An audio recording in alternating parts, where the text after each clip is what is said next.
Hello and welcome to the Tuesday, January 6, 2026 edition of the SANS Internet Storm Center's Stormcast. My name is Johannes Ulrich, recording today from Jacksonville, Florida. And this episode is brought to you by the SANS.edu Grad Certificate Program in Cybersecurity Engineering. And just thought about a little sort of contest for the beginning of the year.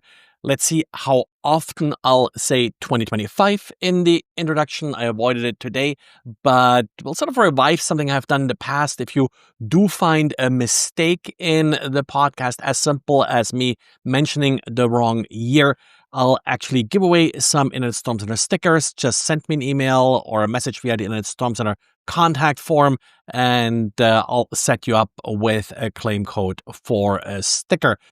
And the diary today was about something that I've observed more and more in recent months, and that's people deploying nano KVMs. Nano KVMs, they have become popular last year. I think beginning last year is when they sort of first became available. And it's a very handy device in that it allows you remote access to a machine via a web browser that's equivalent to having physical access to the machine, including doing things like reboots, but definitely sort of getting a keyboard and the mouse and the screen access to the remote machine. So real handy device. What's the problem? Well, the problem is sort of your typical IoT problem that these devices, of course, one reason they became so popular is that they have become a lot cheaper with the nano KVM. They're now starting sort of around $35. Some of the older devices like the pikvm will set you back almost 10 times as much, sort of in the $200 range to get that fully set up. Never mind things like Dell DRAC cards and things like that, that of course provide much more sophisticated access to specific servers. So the problem here is that since these devices are meant to give you sort of emergency access to your devices, they're often exposed to the internet. And that's like with all IoT devices where the problems start. So summarized a couple tips here in how to better secure them.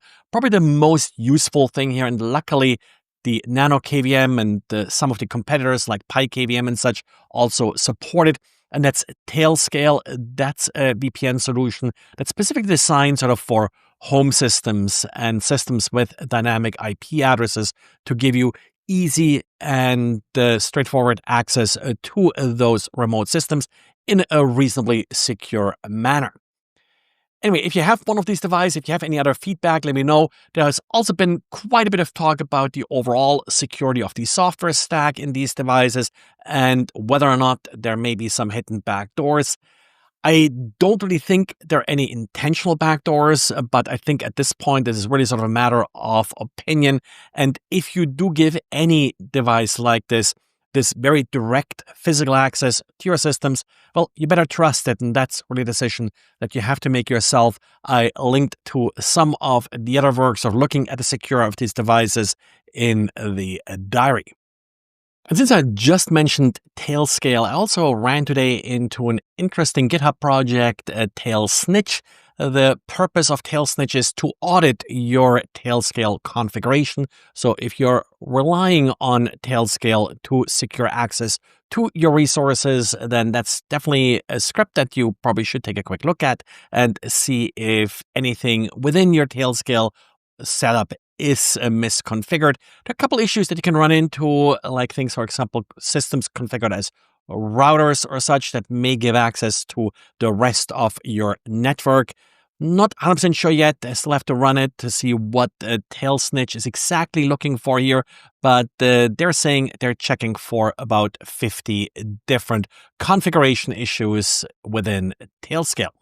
And then we have a vulnerability that I've actually not really seen covered much, and that's a vulnerability in the snmptrapd. That's a very commonly used piece of open source software that is collecting information from SNMP traps.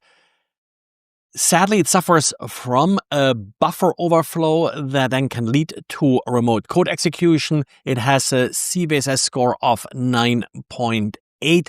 So definitely something that you should address.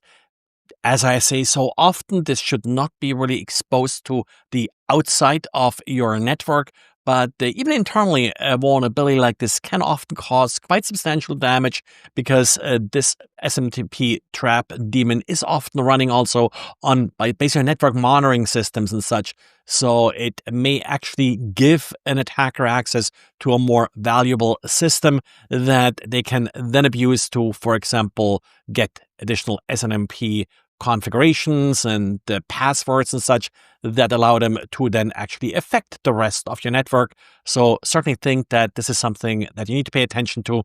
And thanks to the listener who actually alerted me of this vulnerability. I would not have seen it otherwise. Well, and that's it for today. So thanks for listening. Thanks for liking and recommending this podcast, and talk to you again tomorrow. Bye.